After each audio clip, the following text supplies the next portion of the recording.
Good morning again. I saw that some of you are sitting on the stairs or in the back. There's some seats there if you want to listen to the great conversation while still being comfortable. When confronted with the need for a sustainable shift, companies tend to showcase their CSR programs. But between companies, they differ.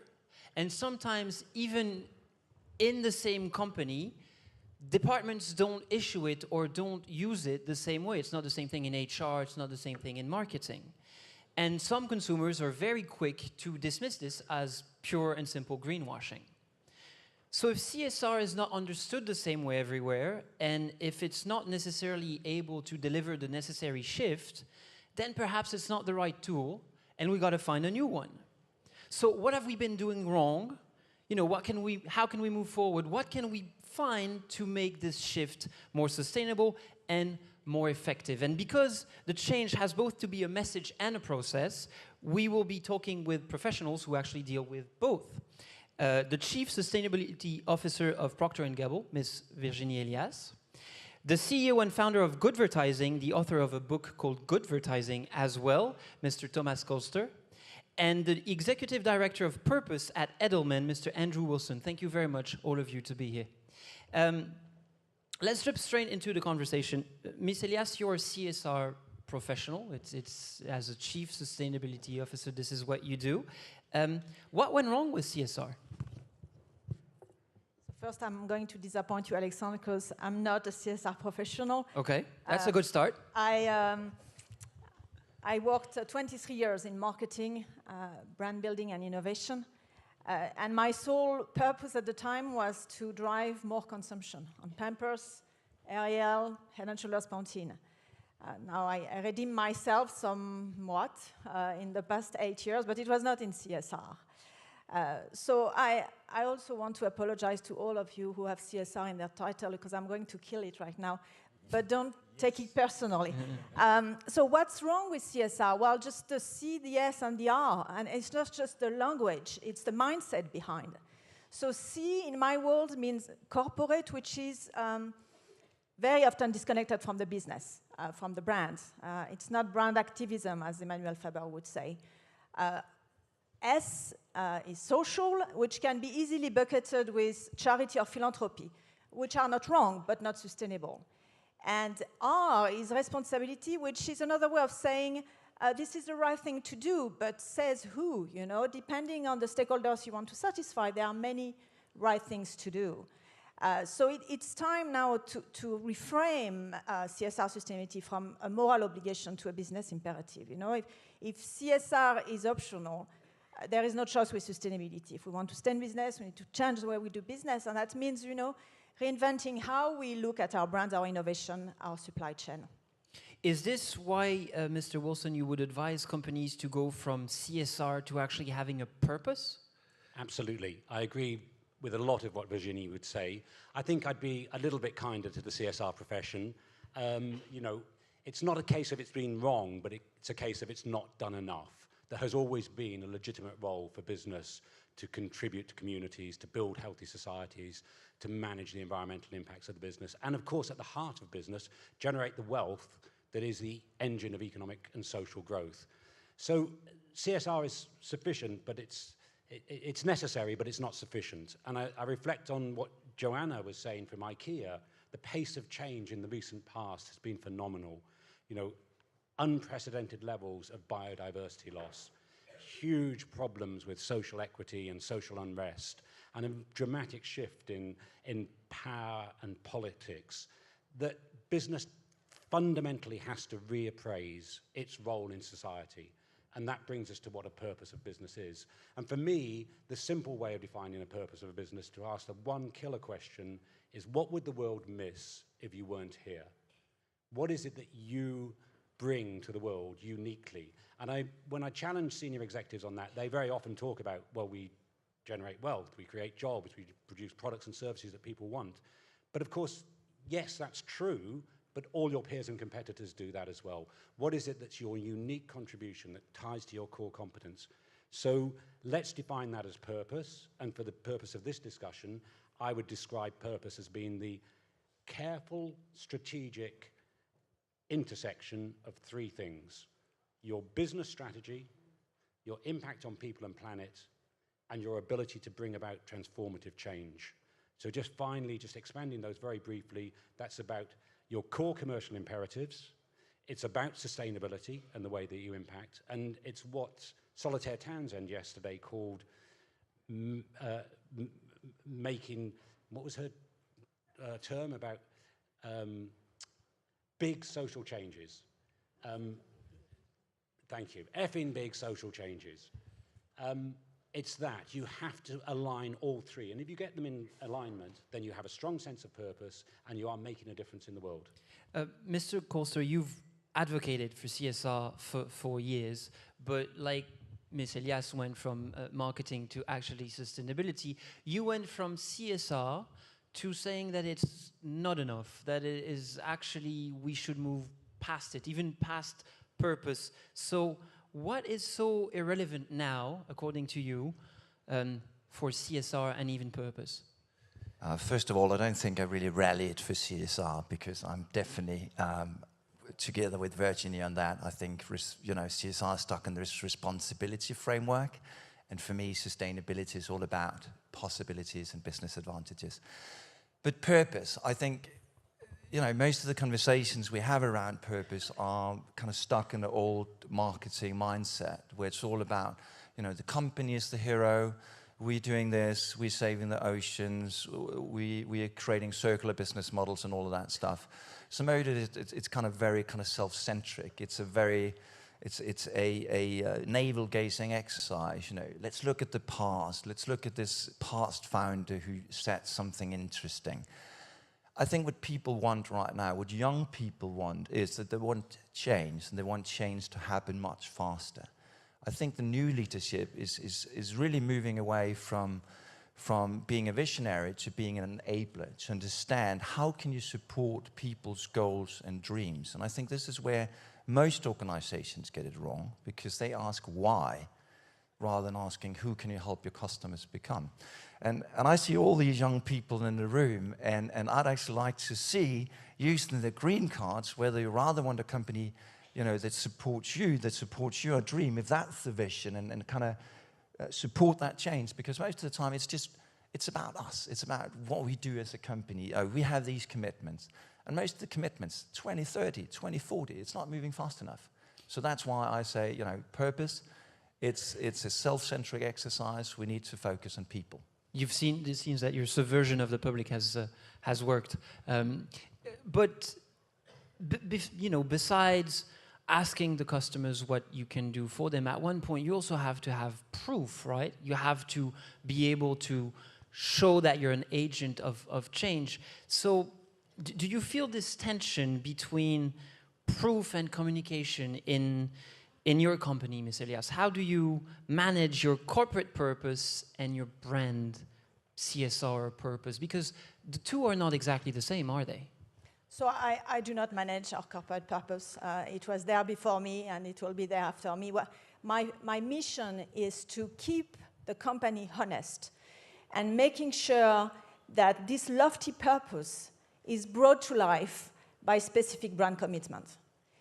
And today is a big day for us because we are announcing what we call our brand 2030 criteria, which are criteria we are holding now our brand accountable against. And they are very stringent. We are asking each of our brands to innovate across product packaging for responsible consumption, to leverage their voice to promote actively sustainable behavior, to be transparent on ingredient safety, and to reduce their footprint across their supply chain. And we are asking them that needs to be strategically informed by what we call an ambition. And an ambition is a long-term social or environmental commitment that corresponds to a big societal challenge that the brand can uniquely and meaningfully address. And that will inform the brand consumer experience, the innovation and the communication.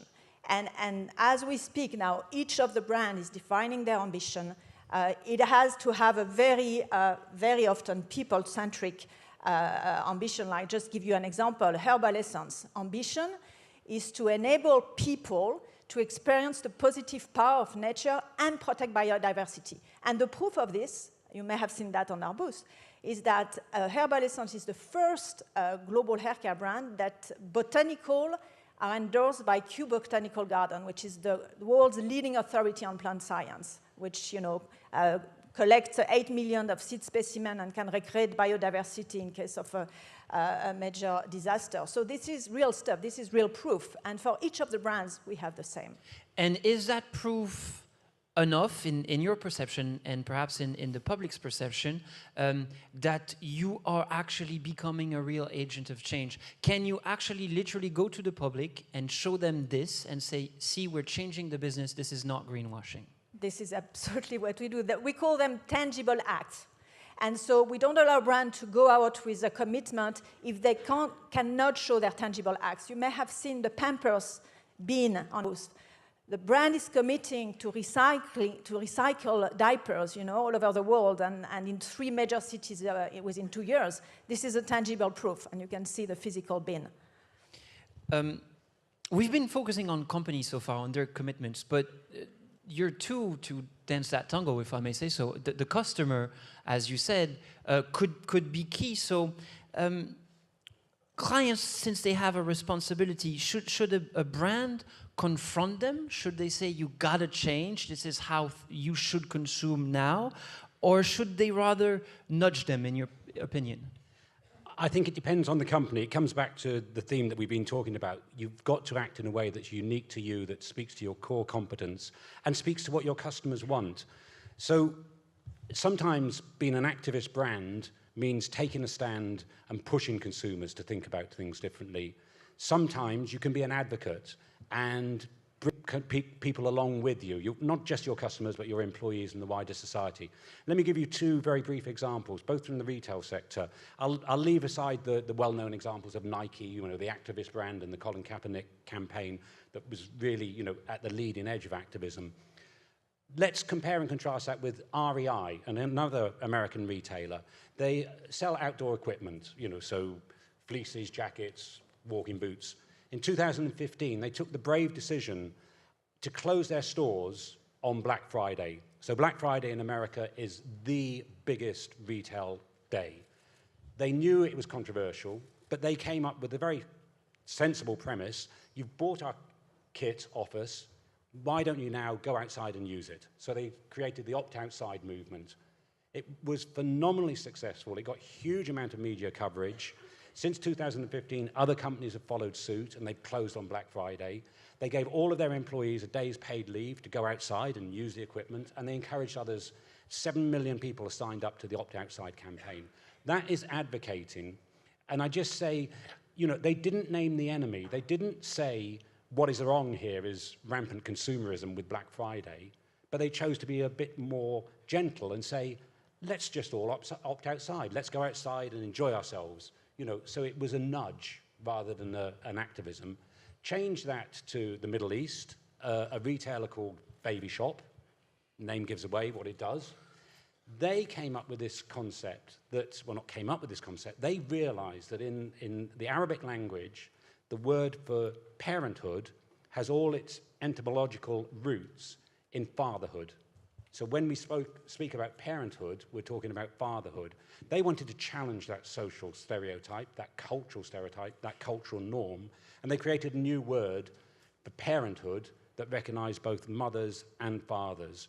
It was hugely controversial. Within the first week of the campaign airing, it got a huge amount of media coverage, but it was kind of 50-50, positive, negative. People were saying you shouldn't mess with the language, you shouldn't, take that kind of bold move.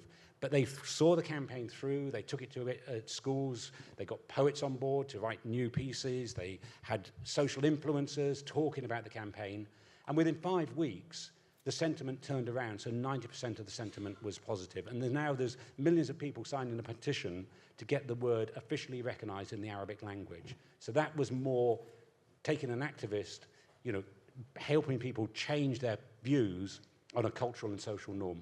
That goes back to what you were saying about helping the customer, delivering what they need. But does that mean that companies now all have to become activists, that they have to propose an agenda or a purpose or a vision, however you want to call it, rather than a product? So I don't agree with activist brands. I think that's definitely the wrong approach to become an activist. It's a hero trap. If you put yourself up on the pedestal saying, we're going to save the world, we're going to do this and that, very few brands can do that. Unless you're a legacy brand like Nike, just don't go there. It's plain wrong. I think the example you gave with II, I think you forgot the most important thing in that, because I think II is an excellent example of a company that chose a different path. So on Black Friday, Patagonia decided to donate all their proceeds of that day to environmental organizations. II took quite a different approach. And the most important thing they said was, you know, we're all stuck in big cities like Paris. Maybe you all want to connect with nature just a little bit more. So they looked at the transformation, the role that they can play in people's lives, and said, let's get people to take part. This is not the brand kind of telling you. This is saying to people, let's all do this together. And the amazing thing, the exponential change, ran from 2014, 1.2 million people, to 2018, 15 million people choosing to take part voluntarily.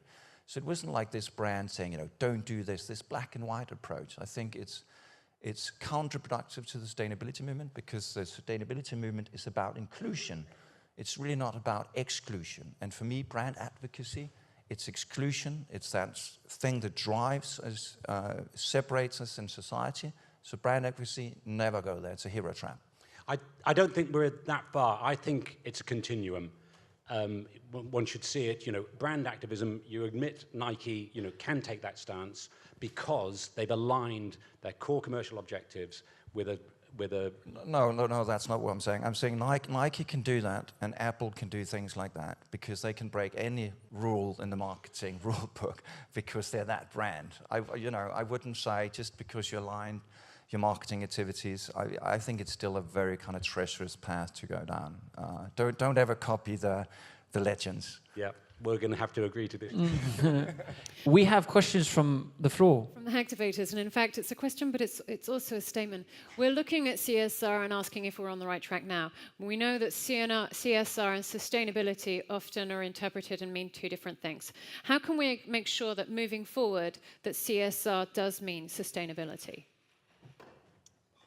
Yeah, well, I mean, we just need to change the words and the concept that goes with it. I think the key difference between CSR and sustainability, CSR is usually a separate track led by CSR professional and specialists. Sustainability is embedded. It's led by business people who are actually, their job is to make it part of the strategy and the innovation and the communication of the brand. And so to just on what you were saying, it's not about telling people what to do. It's about enabling and inspiring and show it through proofs, you know. I mean, just imagine that we touch 5 billion people, you know, with our brands every day. 25 million babies wear our diapers. There is a lot that we can do to drive that into responsible consumption. I talk about recycling, but it's also about reducing the material which the brand is committing to. So you can enable and inspire positive impacts without having to tell people to do it. Just the fact of buying our brands actually help them, drive responsible consumption. And we're touching there on the definition of CSR, which is sometimes tricky, because when you mention Nike, for example, or even Patagonia, we infringe on this idea that companies can go into social changes. You were talking about sustainability, how consuming is politics. The way you consume is a choice. But can a brand have the legitimacy, and not only legacy brand, to go into fields that are not necessarily just sustainability? So not just a shift in the business model, a shift in perhaps the way we operate or we see society. We've seen brands coming with, as you rightfully said, challenging the way we see parenthood, challenging the way we see masculinity, challenging the way we address bullies. Is that something companies can and are entitled to do in your views? I mean, the only limit is the authenticity and the credibility. Gillette can take a stand on toxic masculinity, always can talk about what it means like a girl and change the meaning of the phrase. But, you know, P&G cannot say that we are going to end hunger because we are not in food business and we could not do that authentically and meaningfully. I agree with that, and the thing that I would add to that is it has to be action, not only words. So you can enter into a social dialogue, you can begin to challenge social and cultural norms, but if you're just talking about it, no matter how effectively you're talking about it, if you're not taking action, not making sure it's aligned with all of what you're doing, which is where the sustainability piece comes in, you have to live up to the values behind that you're espousing. Otherwise, you'll be caught out. You know, I think we've, it's almost like purpose has become this marketing fad, this marketing trend that every brand is trying to embrace some sort of new, exciting conversation around plastic chains. I mean, look at retailers. I'm so tired of seeing retailers talking about food waste and plastic because they're all doing it. And I think the problem is for consumers that they are kind of suddenly seeing purpose as this, you know, oh, it's too much. What can you actually do for me? How can you show me a tangible difference that you can do in my life? And that is why I think that the question, who can you help your customers become, is so pivotal in terms of helping people to achieve some of those things. I think we all kind of have things we want to change in our lives. Maybe we want to eat more vegetarian, plant-based. Maybe we don't want to take that plastic back in the supermarket. So I think this is where there's a genuine way for a brand to make a difference. So I really think that the best outcome for any brand, the greatest achievement, is really to get people to change their behaviors and minds. And I think that's what brands should aspire to. So making your customers the hero rather than pretending that your brand is the hero, because that's the old approach. But the markets and the customers are never the same everywhere in the world. So how do you adapt your CSR goals to each market, to each need? Isn't the idea of a global CSR perspective actually by definition false? How do you achieve global scale with particular clients? Sustainability issues are very similar across different regions. I mean, all our studies say that. The manifestation can be somewhat different, but when we ask people, when you purchase one of our product categories, what are the considerations that you take in mind in your purchase decision? And it was a list of 15 things. And the top 5 were all the same across all the countries, with some ranking which was different, but it was all about either saving money, better for my health, saving water, energy, and reducing the waste I'm producing. And depending on the countries, it could be, you know, different orders. But so, generally speaking, same issues, the way you answer them with local insight, always, you know, to be more relevant to the people. But you can have a global sustainability. For us, it's called Ambition 2030. It's totally global, and it's relevant for all regions. Global purpose for global companies?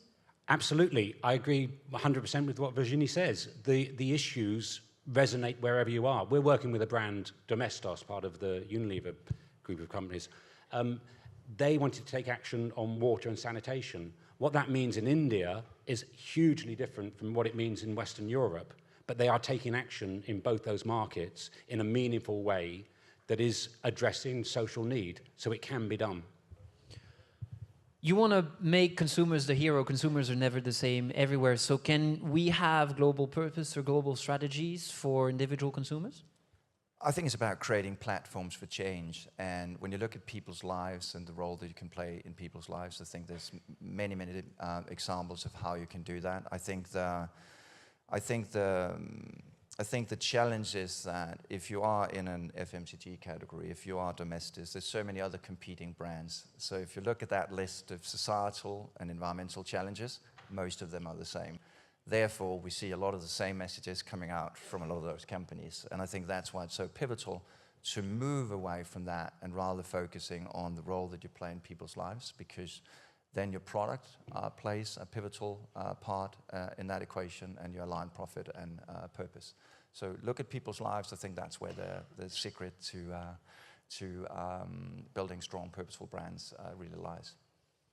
Well, it seems that we actually have the 3 faces of even the same problem. And although you seem to disagree, I sort of have a hint that we are on the right track together. Thank you very much for being a part of this panel. Thank you. Thank you.